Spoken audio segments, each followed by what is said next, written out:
Hello, welcome to Jason the Old Millennial. My name is Jason. I'm speaking to you here in my basement in the great state of Kansas. Today I'm doing a Blu-ray review of a Blu-ray that I own, and today's is Bedknobs and Broomsticks, which came out in 1971. Disney movie, as you can see. Um, it is directed by Robert Stevenson, very well known for directing a lot of the big Disney movies at this time. Also directed Mary Poppins. And I think I talked about another one, maybe Absent My Professor he might have directed. I know I talked about other ones that he's directed. So big time director in Disney movies. Stars Angela Lansbury, kind of one of the main characters. David Tomlinson, Roddy McDowall, Cindy O'Callaghan, Roy Snart, and Ian Wigill. The last three were the three kids in the movie. The big names are obviously Angela Lansbury is real big, and then David Tomlinson was also Mary Poppins as Mr. Banks. It won one Oscar for Best Special Effects, which I can kind of see at the time was probably pretty good special effects. Of course, it doesn't really hold up today, but you have to look at 1971, how it looked at that time. It's also nominated for Best Art Direction, Best Costume, Best Original Song, The Age of Not Believing, and Best Original Score. So, fair amount of nominations for Oscars for this movie. Obviously, mostly for its technical awards, for the way it looked. It has a really good look to it. It's set during World War II era. So, the synopsis of the movie, it's World War II. They're in England. The Nazis, of course, are bombing London area. So, a lot of kids went out to the countryside to live away from where all the bombings are going. And they were kind of taken in by families in the countryside. And so these three kids are looking for someone to take them in this town. And so there's this lady named Miss Price who's single, and she like reluctantly doesn't really want to take them in, but sees it part of her duty, so she takes them in to take care of them for a little bit. She really wants them to go somewhere else. She doesn't really want to keep them for very long. So the three kids don't want to stay there either. They want to leave. But what they found out one night, they see her flying on a broom. And it turns out that Miss Price is studying to be a witch. She has taken like an online class course, not really online, but she gets things in the mail for this course to be a witch anyways. And she has this book and these spells and how to do these different magical things, and they actually work. She actually can perform magic by reading this book and getting these items in the mail from this so-called college of witchcraft and wizardry. One thing is that she's learning how to fly on a broom, but she actually can like do things like turn one of the kids into I forget. She turns him into a rabbit. That's it. She turns one of the kids into a rabbit at one point. Anyway, so the kids find out, so they kind of want in on it, what's going on, or they want to blackmail her, and that they're going to tell the town that she's a witch. Anyways, turns out that the college is not real. Of course, she finds out the spoilers for the movie. I always spoil the movie. That's always my thing. The professor is called Professor Emilius Brown. He's named the dean of this witchcraft and wizardry school, and she gets a letter that they're discontinuing the school. So she does a spell where they get on the bed, and she puts a spell on a knob on the bed, and that when you turn the knob and like tap it and you say where you want to go, the bed will transport you. So this transports you to it wherever you want to go. It's kind of this magical transportation device. And so she goes to London, England, to go find Emilius Brown to, say, I haven't finished I haven't become a witch yet, or whatever. I haven't finished all my classes, my coursework. I need more stuff anyway. So they find Emilius Brown. Turns out Emilius Brown is actually a con man, and he found all this stuff, this witchcraft and wizardry stuff, and he kind of, of course, makes money off of it, even though it's not real. Of course, what he doesn't know is that the witchcraft stuff actually works, the magic works. And so then he, of course, wants to try to find a way to make money out of it, everything. That's his whole thing, is being a con man and scamming people and all that. Anyways, so they kind of find out that there's this magical. I'm forgetting now exactly. There's this magical like necklace thing that they must find. Anyway, so then they end up going to this island, which is made up of animals that can talk. Anyways, and they're all animated, of course. So there's this great, kind of like Mary Poppins with the live action people mingling with 2D animated characters, which is really fun.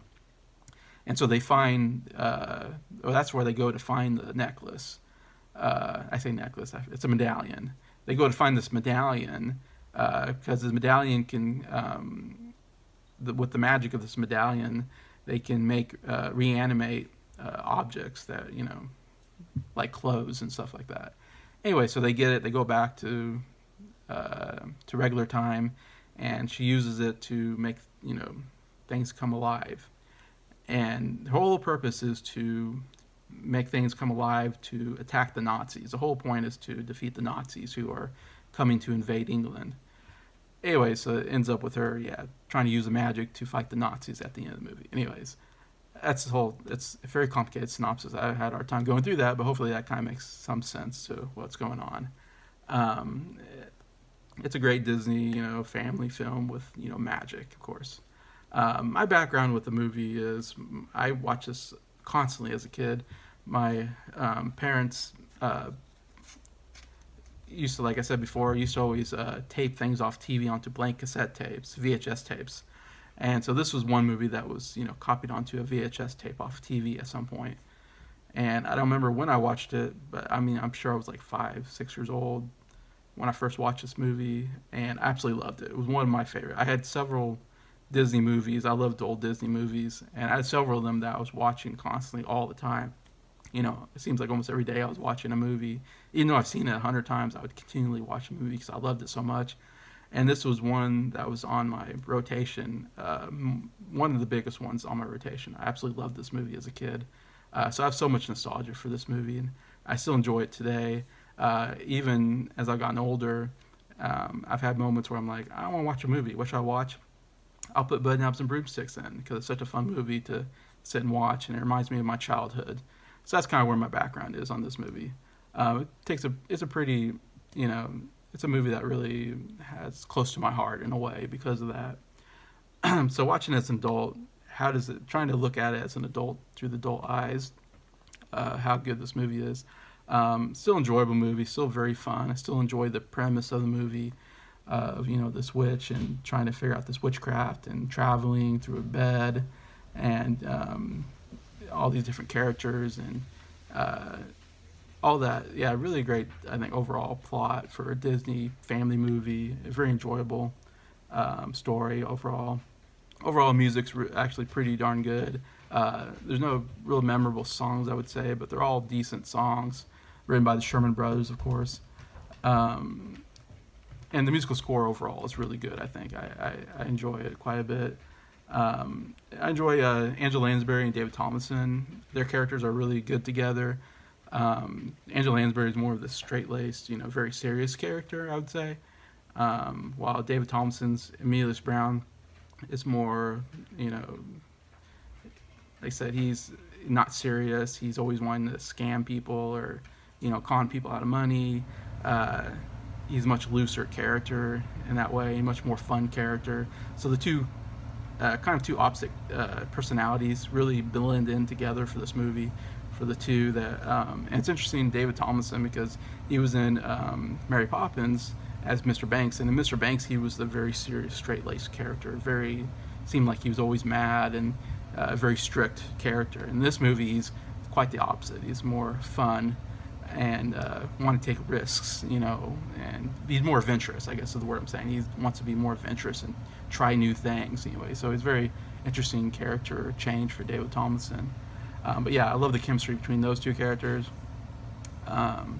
Overall, it's just a really good family film, I think. I think if you have family, kids, I think definitely watch this movie. I think it would definitely, kids would still enjoy it today because it has all this magical things that happen.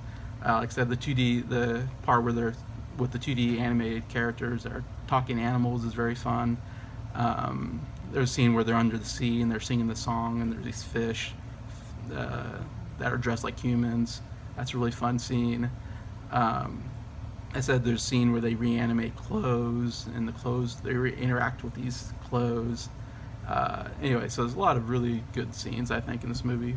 Um, I'd say the bad things about the movie is just that the kids, three kids, I find very annoying. I think, and maybe that's just because as I get older, I find kids more annoying. I guess that's just way. I think when I was a kid, I enjoyed the kids because I was a kid. So when you're a kid, you enjoy seeing movies with other kids. When you become an adult, you kind of find kids maybe a little more whiny, more complaining, more annoying. And so these kids, I wouldn't quite enjoy. I think I said the same thing about um, Apple Dumpling Gang, movie that I reviewed before. Apple Dumpling Gang, the three kids in that movie were very annoying, and I didn't enjoy any scenes with those kids. And these kids aren't as bad as those kids, I think, but still, I didn't enjoy the kids so much. I was more into Angela Lansbury and David Tomlinson characters. I think really carried the movie. Um, the other thing is it's a little long. I have to say the movie could definitely been cut down a little bit more and been better paced in that way. Still not terrible, but still, yeah, I would definitely feel it was a little too long. Um, my favorite scene in the movie, at the very end of the movie, uh, the Nazis have spoilers for the movie. The Nazis have kind of come and not exactly attacked England, but they kind of come into this town that the main characters live in, and have kind of taken over and made it like a Nazi base, and try to come up with a plan of how to attack from within England. And so they come in, they take over the town, and so Miss Price and Miss Brown, the kids, try to find a way to fight off the Nazis. And so they have, so like I said, she has this spell that can reanimate characters. Well, in town there's a medieval museum, and it has all this medieval armor. And so they go to the museum, and I love museums. I love medieval times. I love knights and armor, stuff like that. So that really hits me in the good spot. When she comes to this armor museum, whatever, and she reanimates with the spell all of the armor. So they're all standing up. Of course, there's nobody inside, which is why probably one best special effects. Pretty incredible. All the armor kind of rises up, and music's played, and they're actually singing this song of the spell that's being used, and they're marching towards the Nazis. And it's I love that scene so much. And for me, maybe just being, I love history, and I love seeing all these historical armor rise up and fight the Nazis. Such a good imagery of that. And it's of course, it's funny because it's a Disney movie, so you have all these armed people with swords and, bow and arrows and all this stuff. Of course, there can't be any actually killing of Nazis or blood because it's a, G-rated movie. So they had to find a way to defeat the Nazis without actually seeing any violence. So unfortunately, part of me would like to see them actually stab the Nazis, and maybe decapitate some of them. To me, that would have been a fun thing to watch, but it's a kid movie, so you can't do that. But still, it's a fun sequence to watch. The Nazis get their butt kicked by this reanimated armor. Very cool scene. Favorite performance, like I said before, David Thompson's really my favorite character in this movie, as Professor Brown. Like I said, I just love his adventurous attitude towards everything, and it's fun, and and he often kind of goes off and says, "Hey, they're under sea," and he's like, "Hey, let's go, sing the song with these fish," and Angela Lansbury's like, "No, stay here, stay on the bed, because they're on that traveling bed." And he's like, "No, let's swim out here and let's dance." And, so he's a very fun-loving part of the movie and very enjoyable. Like I said, David Thompson, it's only two movies I've ever seen him in. It was Mary Poppins and this, which is interesting because Mary Poppins, directed by the same director, written by the same, Sherman Brothers wrote the same music for both. So for me, this movie is a lot like Mary Poppins. In fact, I would say this is maybe I like this a little bit better than Mary Poppins. Both are, classic, I think, Disney movies. Mary Poppins more popular because it's more in the zeitgeist. It's more, looked upon and favorably, I think. More well known. It was nominated for Best Picture, which is unusual for a Disney movie. Won Best Actress for what's her name for Mary Poppins, Andrews. some Andrews. Anyways,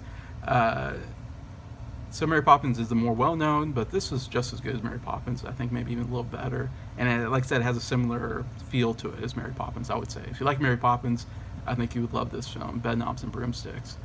And like I said, Dave Thompson, totally different character from Mary Poppins. So I guess to me that shows what a fun actor he is, that he can do the serious, strict roles, and he also do the kind of fun roles. Anyways, really enjoy him. I like him in Mary Poppins also. I wish I could see him more movies. I think he's really good. So special features, not a lot of special features on here. Even though this says a special edition, there's no like audio commentaries or anything major. There's interviews with the Sherman Brothers about writing the music for it. There's also an interview with Angela Lansbury, who's very iconic with Disney movies. She was well known for that. And anyway, so those interviews are good, but that's about all that's on here as far as special features goes. Mainly I buy this because I have so much nostalgia and love for this movie as a kid. I just had to get it as an adult. I still enjoy it though. So my overall grade, as you can tell, I enjoyed this movie. I'm giving it 3 out of 5 stars, so I'm giving it a light recommend. Because I don't know, I said probably mostly why I love this movie is because for my nostalgia. It's a good family film. I think it's fun. Nothing groundbreaking in it as far as acting or comedy or anything like that, but still just a really good family. Like I said, I can't say enough, just a really good family film, and I enjoy family films. So yeah, I'll give a recommend if you want to watch. If you are an adult, you don't have any kids, you might not care about this movie, but if you either have nostalgia like me, I'd definitely recommend getting this one. Or if you like movies like this at this time period, I definitely recommend this movie. And like I said, if you have kids, I definitely recommend watching this. Of course, you can probably see it on Disney Plus if you have that. But I enjoy getting the Blu-ray. So that's Bedknobs and Broomsticks. So thank you for watching this video, and like and subscribing. Feel free to comment if you've seen this movie, what you think about it, where does it rank amongst your favorite Disney movies, all that. I enjoy seeing the comments. And just thank you for everything. I appreciate you.